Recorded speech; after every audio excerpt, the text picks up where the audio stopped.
Pak Jokowi pecah kongsi dengan PDI Perjuangan, partai yang membesarkan dirinya. Tapi menurut saya inilah uji nyali PDI Perjuangan. Seberapa besar, seberapa kokoh PDI Perjuangan. Kalau PDI Perjuangan goyah, otomatis situasi perpolitikan Indonesia akan goyah juga.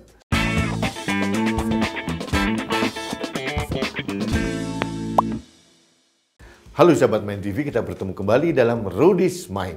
Tanggal 10 Januari 2024 adalah hari ulang tahun partai terbesar, pemenang pemilu di Indonesia, PDI Perjuangan. Ulang tahun yang ke-51.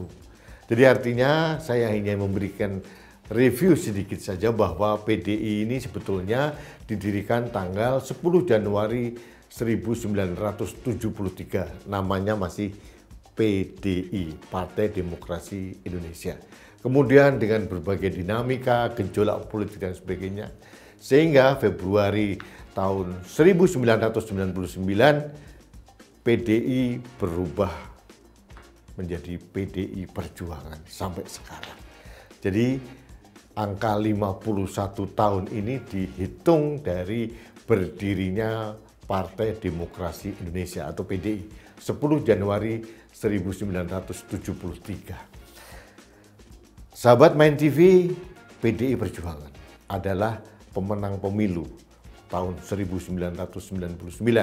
Kemudian menjadi pemenang lagi tahun 2014-2019. Sekarang ini kelihatannya hampir semua kader PDI Perjuangan dan elit-elit PDI Perjuangan, mungkin juga saya, meskipun saya bukan kader, bukan anggota, menginginkan hat-trick, kemenangan ketiga berturut-turut menjadi pemenang pemilu. Kalau kita lihat sekarang, PDI Perjuangan mempunyai kursi 128 kursi di parlemen, di DPR RI, menjadi mayoritas. Ada kenaikan. Nah, kalau kita bicara keseluruhan DPRD tingkat provinsi, kira-kira PDI mempunyai kursi 417. Kemudian kalau kita bicara kabupaten kota, PDI Perjuangan mempunyai kursi sekitar 2.800 sekian, hampir 3.000. Ini luar biasa, menjadi pemenang pemilu dan menjadi penentu arah politik di Indonesia.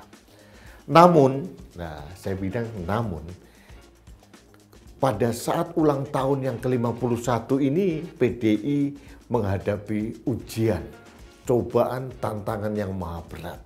Ini terkait dengan proses pemilu tahun 2024 plus Pilpres tahun 2024. Kita sudah tahu, kader utama PDI Perjuangan yang diperjuangkan oleh PDI menjadi presiden 2 kali, 2014-2019, Insinyur Haji Joko Widodo pada Pilpres tahun 2024 ini balelo.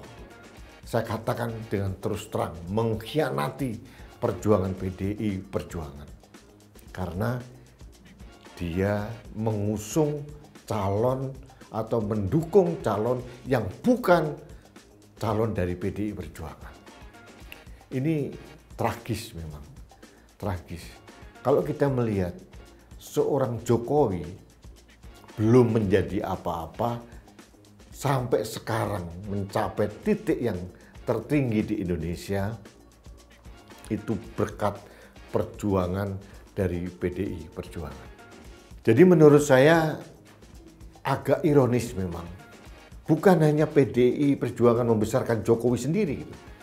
PDI juga memberikan 7 kemewahan kepada keluarga Jokowi. 5 kali Jokowi diusung. 2 kali wali kota Solo, sekali gubernur DKI Jakarta, dan 2 kali presiden. Bukan hanya itu, bahkan anak dan menantunya pun mendapatkan rekomendasi untuk menjadi calon wali kota di Solo maupun Medan. Artinya kalau kita hitung-hitung 7 kenikmatan yang diberikan PDI Perjuangan kepada Jokowi. Hasilnya seperti yang Anda lihat sekarang. Pak Jokowi pecah kongsi dengan PDI Perjuangan, partai yang membesarkan dirinya. Saya katakan ini seperti maling kundang sebetulnya, jujur saja. dibesarkan oleh PDI, dikembangkan, didukung dengan segala resources. Di ujung kekuatan pada saat dia berkuasa, Pak Jokowi justru mengkhianati. Tapi menurut saya inilah uji nyali PDI Perjuangan. Rakyat Indonesia melihat seberapa besar, seberapa kokoh PDI Perjuangan menghadapi tempaan badai yang melanda partai sekarang. Saya mempunyai keyakinan kuat di bawah dukungan rakyat dan di bawah kendali seorang Megawati Soekarno Putri, PDI Perjuangan ini teruji dan terbukti menghadapi semua badai dan ujian. Mulai digempur zaman Orde Baru, dizolimi, ditekan, dihabisi oleh Orde Baru, masih bisa bangkit. Nah, sekarang saya pikir PDI Perjuangan mempunyai rekam jejak untuk menjadi partai yang tough, partai yang tahan uji. Saya berharap menghadapi cobaan dan badai yang menempa PDI Perjuangan saat ini, PDI Perjuangan tetap tegar dan greget. Sang Ketua Umum serta seluruh kader-kader PDIP ini tetap solid untuk memenangkan pemilu. Kita akan solid,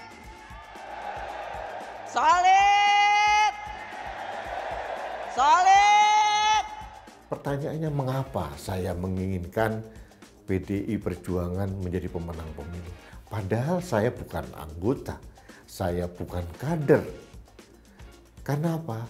Yang pertama, kalau kita bicara tentang membangun soko guru perpolitikan nasional kita sekarang ini, PDI Perjuangan adalah tiang utama, garda terdepan. PDI Perjuangan adalah menjaga marwah dan kekuatan perpolitikan di Indonesia. Kalau PDI Perjuangan goyah, otomatis situasi perpolitikan Indonesia akan goyah juga. Untuk itu saya mengharapkan partai yang besar ini, partai banteng, moncong putih ini tetap bertegar dan menjadi pemenang. Supaya apa? Stabilitas politik di Indonesia terjaga dengan baik. Kita tidak bisa membiarkan para petualang politik yang bermain-main dengan uji coba dengan segala lini karena ingin mempertahankan kekuasaan ini, mengendalikan perpolitikan nasional. Kita tidak bisa melihat orang yang mengkhianati partainya, mengkhianati kelompok yang membesarkan dirinya, itu mengendalikan perpolitikan nasional. Untuk itu saya memberikan dukungan sepenuhnya kepada PDI Perjuangan untuk solid. Apalagi saya sekarang ini dalam posisi mendukung calon presiden dan calon wakil presiden yang diusung oleh PDI Perjuangan, Ganjar Pranowo dan Mahfud MD. Artinya apa? Saya menginginkan, mengharapkan dukungan rakyat kepada Ganjar dan Mahfud ini juga linear dengan dukungan rakyat kepada PDI Perjuangan. Supaya nanti kalau Ganjar Pranowo dan Mahfud MD menjadi Presiden RI dan Wakil Presiden RI, ada dukungan yang sangat real dari parlemen. Tidak diganggu lagi oleh para petualang-petualang politik di parlemen. Ini yang ingin saya sampaikan pada kesempatan ini. Jadi saya berharap PDI Perjuangan tetap solid, kokoh, kuat, menghadapi badai dengan teguh, dan melakukan konsolidasi. Dan kuncinya menurut saya adalah PDI Perjuangan harus merangkul rakyat sebagai kekuatan utama di negeri ini untuk memenangkan pemilu, memenangkan pilpres, dan memenangkan kebenaran yang ada. Sekarang ini di ulang tahun ke-51 PDI mengusung tema kebenaran akan mencapai kemenangan. Saya setuju, karena menurut saya secepat apapun pengkhianatan, keculasan, kebohongan berlari, kebenaran pasti akan melampauinya. Itu keyakinan saya. Jadi kepada PDI Perjuangan, selamat ulang tahun, tetap solid menghadapi badai. Ini uji nyali dan PDI Perjuangan harus bisa mengatasi dan memenangkannya. Itu harapan saya, rakyat Indonesia. Baiklah sahabat PEN TV, kita bertemu kembali dalam Rudy's Mind berikutnya. Sampai jumpa.